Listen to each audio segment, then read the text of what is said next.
grammar of class 6, chapter number 7, and the name of the chapter is pronoun. Pronoun, सर्वनाम.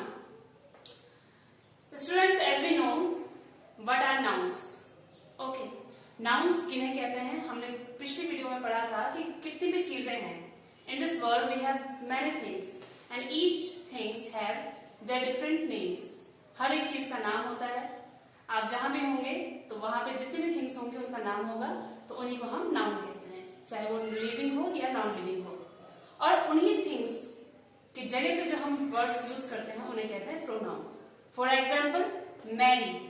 Mary is a name of a girl. Mary is my friend. She studies regularly. Mary मेरी दोस्त है, वो हर रोज पढ़ाई करती है. So here Mary is replaced by she. यहाँ पे शी ने मैरी को रिप्लेस किया है because she is used for Mary. Okay, and Mary is my friend. Here my is also a kind of pronoun. ये भी एक प्रोनाउन है बिकॉज मेरी. तो मेरी यानी कि हो सकता है वो कोई बॉय हो या गर्ल हो. सो उस पर्सन ने अपने नाम की जगह वहां पे प्रोनाउन यूज किया है कि मेरी. Mary is my friend. So here my and she, they both are a kind of pronoun. Okay, now there are 9 kind of pronouns. In your book we have 9 types of pronouns.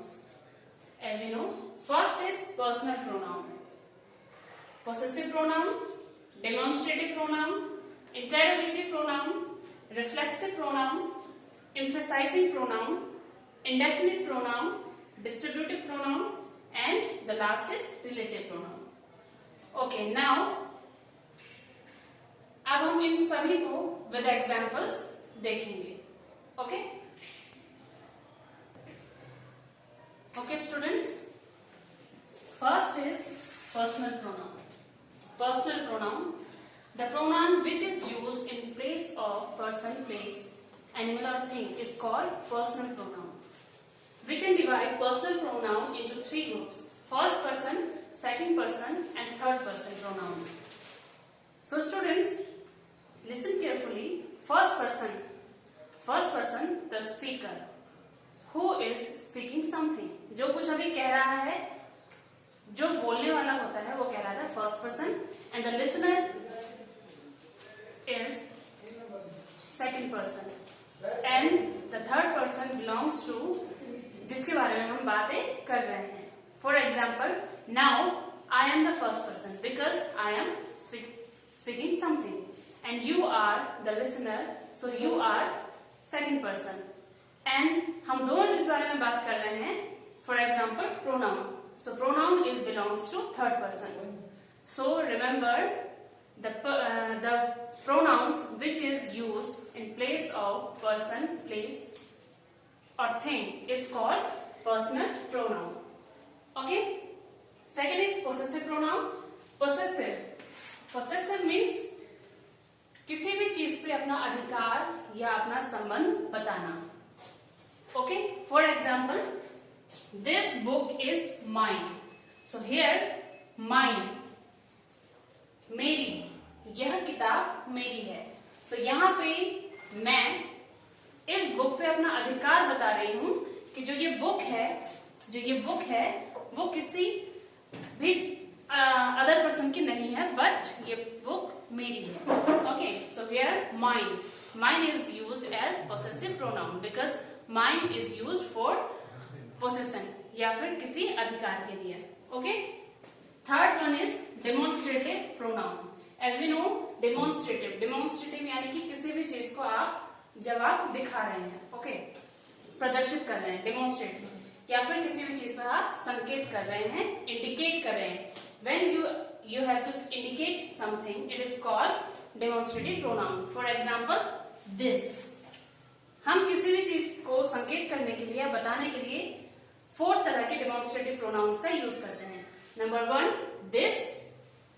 Second is that, and third is these and those. Okay, we have 4 kinds of demonstrative pronoun, which is this, that, these and those, according to numbers. This is a nice surprise, ये एक अच्छा surprise है। तो here this noun की जगह पे हमने this का यूज किया है कि यह एक अच्छा सरप्राइज है। वहां पे हमने किसी थिंग का नाम नहीं लिया कि कोई भी ड्रेस है या फिर कोई भी अदर थिंग्स है, बट हमने वहां पे यूज किया है this. So this here, this is a demonstrative pronoun. 4 is interrogative pronoun. As we know interrogate, interrogate यानी कि पता लगाना, किसी भी चीज का पता करना। So interrogative pronoun, interrogative word which is double H question and 1H, what, when, who, which, whose, whom and how। जब ये किसी नाउन की जगह पे आते हैं तो ये कहलाता है इंटेरोगेटिव प्रोनाउंस। ओके, तो इन्हें कहते हैं हम interrogative pronoun. Who start. And the fifth is reflexive pronoun. Reflexive pronoun, for example I enjoyed my self, मैंने एंजॉय किया खुद। ओके, यहां पे in this sentence the subject and the object receive the action enjoyed. यहां पे subject and object जो कि same है, आई एंड माई सेल्फ, वो खुद के लिए यूज कर रहे हैं। बट रिफ्लेक्सिव प्रोनाउन वो प्रोनाउंस होते हैं जिसमें subject of the sentence and object of the sentence वो दोनों के दोनों एक साथ एक ही एक्शन को रिसीव करते हैं। Okay, second, sixth is emphasizing pronoun. Emphasizing यानी कि किसी भी बात पे जोर देना। I myself should do this, इस पे ये जो सब्जेक्ट है वो जोर दे रहा है कि मैंने खुद ये किया है, विदाउट एनी हेल्प, विदाउट किसी और चीज के बिना मैंने खुद ये काम किया है। ओके, सो स्टूडेंट्स आप देख रहे होंगे reflexive pronoun and emphasising pronoun दोनों एक जैसे लग रहे हैं, बिकॉज enjoyed myself, तो जो ये है वर्ब है वो आई है myself के लिए। Okay, so here myself is pronoun. So आप देख रहे होंगे यहाँ पे भी myself है, यहाँ पे भी myself है, but there is one difference between reflexive pronoun and emphasising pronoun which is very essential. Okay, अब आप देखना, I enjoyed myself, here myself is coming after enjoyed. Enjoyed is verb. Okay, and in this sentence I myself should do this, here do is main verb. So आप ये ध्यान देना कि जब pronoun verb के बाद आए, okay, after verb, so it is called reflexive pronoun. But जहां पे वर्ब से पहले प्रोनाउन आएगा myself, it is called emphasising pronoun. Difference सिर्फ वर्ब का है, अगर वर्ब से पहले myself आएगा तो वो होगा एम्फसाइजिंग प्रोनाउन, बट अगर वर्ब के बाद प्रोनाउन आएगा तो वो होगा reflexive pronoun. Okay, and the seventh is indefinite pronoun. Indefinite जो कि एक तरह से तय नहीं होता है कि कौन है, which is not specific and it is called indefinite pronoun. For example somebody has taken the key, किसी ने चाबियां ले ली, तो किसी ने, हमें नहीं पता कि किसने ली। Okay, we don't know who takes the key, but somebody has taken the key, किसी ने चाबियां ले ली, सो हमें पता नहीं है किसने ली है। So here somebody is used for noun, so it is called indefinite pronoun. Number 8 distributive pronoun. Distribute यानी कि बांटना, ठीक है, हर एक को बांटना। सो इट इज यहाँ पे each of you are right, आप सब सही हैं। सो हियर वो किसी वन पर्सन को डिनोट्स नहीं कर रहा है, वो सबके लिए कह रहा है। सो डिस्ट्रीब्यूटिव यानी कि बांटना और सभी पे जोर देना। So each of you are right, so here each is used as distributive pronoun कि आप सभी के सभी सही हैं। And the last is relative pronoun. Relative यानी कि संबंधित, दो चीजों के बीच में जो जोड़ता है या संबंधित करता है। For example the man who you were talking two is my teacher. आप जिस व्यक्ति के बारे में बात कर रहे हैं वह मेरा टीचर है।